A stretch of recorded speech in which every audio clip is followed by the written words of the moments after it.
Okay. Good afternoon, everyone. Welcome to the Board of Estimate and Contract Special Meeting. Deputy Clerk Ruliano, would you like to read the meeting announcement? Yes. This is a special board and estimate and contract scheduled today, Monday, August 25th, 2025 at 5 p.m. We are in the city council chambers for the purpose of the creation of fire department positions and any other such business. This was noted on the Journal News, our social media, on the city website, and in the rotunda. Thank you. I'm going to call the Board of Estimate and Contract Special Meeting into order. Can you please call the roll?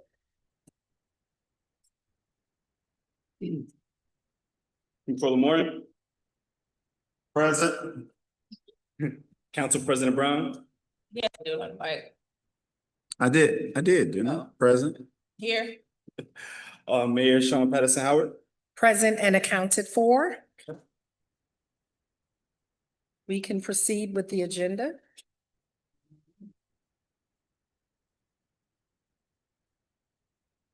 Item number 1 from the city clerk, an ordinance authorizing the office of the city clerk staff to attend the ICC Community Development Laserfish Educational Workshop on September 9th and 10th, 2025. So move. Second, On the question, on the question, we have to become familiarized with the new travel and expense policy. This does not have to come here. It is less than 30 miles and it's under the $500. Just so we know, just make sure that I guess that we have our departments kind of reviewing the new policy, and when actually we just need to organize to send it out. But based upon the new policy, that this type of a thing would not need to come here because it doesn't require, it's not beyond 30 miles and it doesn't require, money, I think over $500 or something. so will we still vote on it? Yeah, Okay, it's here now. it's here. Roll call. Controller Moore. Aye. Council President Brown. Aye. Mayor Patterson Howard. Aye. Next item. Item number 2 from the fire department, an ordinance authorizing the addition of 10 firefighter positions in the 2025 city budget and to transfer funds from the contingent fund to the fire department salary line. So move. Second, On the question, I'd like Commissioner Holt to, again, just for the public, we've had conversations, but for the public's edification, if you can please just come forward and explain why these positions are needed and are fiscally responsible. Well, good afternoon, everyone. Thank you for having us here. I'm here today with the Chief of Operations of the Mount Vernon Fire Department and also the Deputy Commissioner Teddy Beal from the Fire Department. One of the concerns that we've had with the fire department over the past several years is the accumulation of the amount of overtime that has been spent. We looked at all avenues in which we could try to reduce this expenditure and these spendings. We have the Chief of Operations covering in a group. It takes away from him being able to do his job as the chief of the department. We had members move from the academy who was assigned to the academy to cut back on the expenditure. We reduced the amount of personnel in dispatch. We've cut the overtime across the board in the ranks of the firefighters. We're still working on that of the officers, which we'll address at a later point this year. We were spending in the excess of close to $3 million or $3 million more for the past 4 years in overtime. We currently are operating with 4 engines, 2 trucks, and a battalion car. With this complement, we're still short a rescue, a 3rd truck, and a 5th engine. We just didn't have the manpower to man these things. And with that being said, anytime a person was on vacation, anytime a person was out sick, anytime a person was hurt, we had to backfill them with overtime. And this became a problem because we simply didn't have enough firefighters to cover a shift. We're operating right now with the bare minimum of firefighters on those apparatus, those four engines and those 2 trucks and 19 personnel a shift. That's not a lot of people when you got a fire. 19 personnel a shift. And When can I ask a question for a second? So in order to meet mandatory minimum staffing, we've had to backfill that with overtime, thus bringing our overtime numbers up so high? Absolutely. So whenever we have to backfill the bare minimum of 19 personnel, there's no spare. We have no extra bodies unless we further jeopardize the safety of the citizens by taking another apparatus out of service, which we absolutely cannot do when we're already down 3 apparatuses. So by the administration proposing to add an additional 10 firefighters, what it possibly does is it gives us the ability to put in a rig in service, an additional rig in service for geographic locations. It gives the citizens a quicker response time. It also, when you have more firefighters, it probably reduces the probability of a person getting hurt, which is we've been having a lot of injuries because we have 1 firefighter doing the work of 2. Now we can have 1 firefighter doing the work of 1 firefighter with this addition. Also, it'll help us cut back on the amount of overtime, which is also a savings to the city. So it works in everyone's favor. It works in the safety of the firefighters. It works with the city as far as the savings money with the city. And it also works for the citizens. It gives them a better, a quicker, more aggressive response to any incident they call us on. So in our opinion, the way we did the math, the way we put it together, it was a win-win for everyone by doing this. This is the first time, if I'm correct, that we were able to look at doing something like this since 1959. And that's how significant this is because the city has grown, the population in the city has grown, but then our emergency service has either remained idle or even decreased because of injuries. So by adding 10 personnel, we are convinced that we can curb this overtime and we can also provide a better service to the citizens of Mount Vernon. And at the same token, we can keep the firefighters that are currently on the line safe. Hopefully, prevent them from getting injured going forward. Thank you. Anything else on the question? Yeah, so, all right, so I believe that, your office is set with us and we've kind of gone through this from a fiscally responsible standpoint. I mean, there's a few factors, as you know, that come into play with the overtime for firefighters. It's not only about the men that are firefighters, but it's also about the captains and the lieutenants. Because their actual overtime is really outpacing even that of the firefighters themselves. So let's talk just a little bit about how this actually is also going to help with that. In addition to some of the other things that we talked about that need to happen, and especially with the pending retirements that are coming, and why now is the time that we need to do this, as opposed to 2026. Okay, one of the things that's very important, I think, for everyone to understand, especially the public, is that, like you said, to address the officers' accumulation of overtime, we have several officers right now that are planning on retiring. And that's why I said to do this with the firefighters right now would allow us in December to promote the officers to curb the overtime in the officers' rank.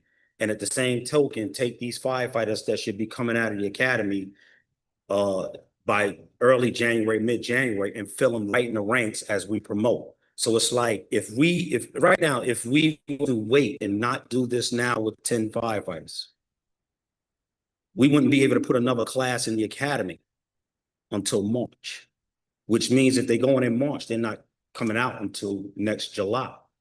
We're right back at square one with the expenditure of overtime. And because of contractual obligations and raises, we have to understand that the overtime price this year is gonna change next year. So whatever is allocated in the budget for overtime next year in the budget is going to obviously increase with the uses of overtime. That's what's throwing us over the budget. When you get a contract and you get a contractual raise and you don't adjust the overtime budget to that percentage raise, then the price of a firefighter on overtime goes up, and it's mandated that we operate with 19 personnel. Anything below that is definitely unsafe, even though in my opinion, 19 is unsafe.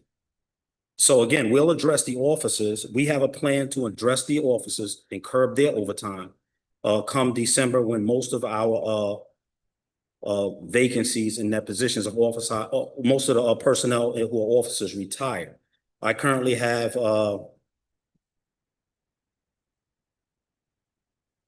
not possibly up to 9 lieutenants to be promoted, 4 captains and a deputy chief. And this is what's staggering in their overtime right now. But again, doing this with the firefighter now will enable us in December to do this with the officers. And at the same token, not really miss a beat as we have these new cadets coming out of the academy to take the place of those firefighters that are going to be promoted. So it's like a transition all in once. And then you'll see a total savings, a total curb in overtime going into year 2026. So, I mean, so a few things has happened. So we're clear about what we've done. So first of all, we want to congratulate the leadership of the fire department for actually taking the challenge and going back from our office and looking at it.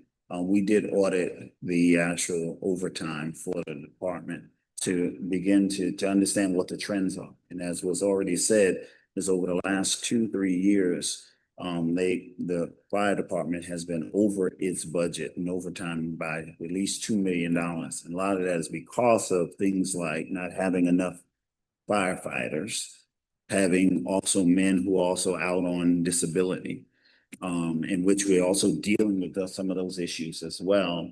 And more aggressively going after and making sure that we know who's out and making sure that they are out appropriately out to do that. And so we're going to be watching, of course, it closely to make sure that kind of there are some shifts. But what already has started to happen is that there's been some change in how the fire department actually does its overtime. And so from a standpoint of trending, it looks like it's actually going to be a little less right now than what it has been in the last two years. We want to continue to make sure that that happens. What is the cost between now and December for this? Somewhere around about $240,000 or so $1,000. That's comprehensively, not just salary, but salary and benefits and all of that. However, if we don't do this, right, at this point in time, based upon, again, the analysis of it, looking into 2026 and the increase of salary that's happening in 2026, the adverse effect financially on the city in 2026 would even be greater. And so I just want to make sure that it's known that we have been working, meaning the financial administration has been working with the executive administration to kind of really drill down on this. And what you were doing, not only with this department, but several departments. So that's the contribution from our office in this. And so we'll closely monitor it and make sure, and we charge the leadership to make sure that whatever other tactics can be taken to lower that and to have the right complement of staffing power to ensure the safety, especially with the onset of new projects and new facilities and new buildings that are coming on, to continue to do that. But we'll continue to monitor it. So I just want to add, Madam Mayor, that also, again, thank you, Mr. Controller. I just want to add that safety is our priority. Safety for the citizens is our #1 priority. Safety for our firefighters is a priority. And by doing this, again, it increases the level of safety that we're providing to the firefighters who respond to these incidents. And also, it gives us a more aggressive attack and response time to serve the citizens. This creation of 10 positions is really about the citizens. It really is, more to me than it is even overtime, because they deserve more than what we've been given or been able to give them. And I'm just appreciative that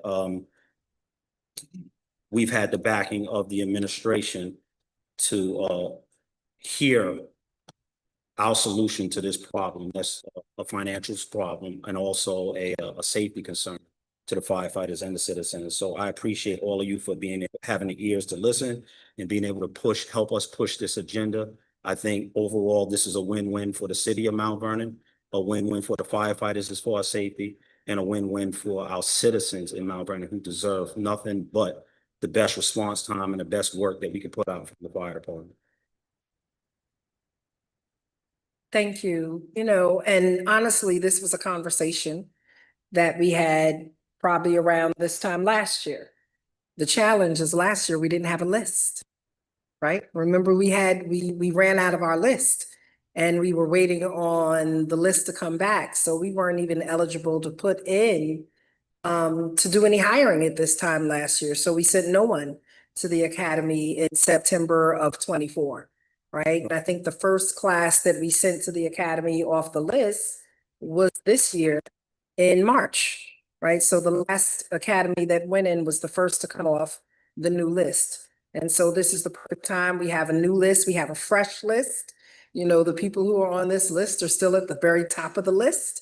And as you had already stated, if we don't do it now, then by the time we have people coming out of the academy who are ready to backfill the retirements that are going to be coming on in the next 6 months, which is going to continue to push more overtime, challenge staffing, give rise to potentially more injuries amongst the ranks. We're back at square one. It won't work. So this is the perfect time. So thank you so much to you and the team again for making sure you put together all of the financials and the justification. Thank you, guys. Thank you. Thank you. All right, roll call.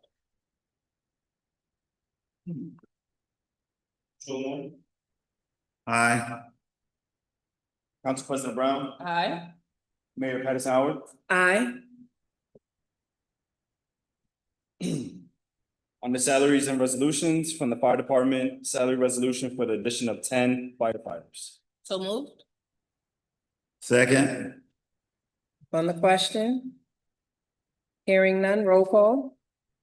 Controller Warren, Aye. Council President Brown, Aye. Mayor Patterson Howard. Aye. And that concludes our agenda. We're at the end of our agenda. Do we have a motion to adjourn? I move to adjourn this meeting.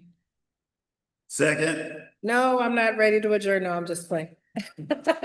Meeting, adjourn, roll call, please, on adjournment. Controller Warren, Aye. Council President Brown, Aye. Mayor Patterson Howard. Aye. Meeting is adjourned at 5:19 PM.